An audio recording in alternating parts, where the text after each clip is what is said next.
رفته بودم سر حوض تا ببینم شاید عکس خود را در آب. آب در حوض نبود.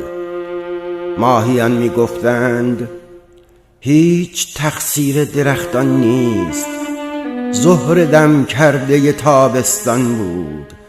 پسر روشن آب لب پاشویه نشست و عقاب خورشید آمد او را به هوا برد که برد.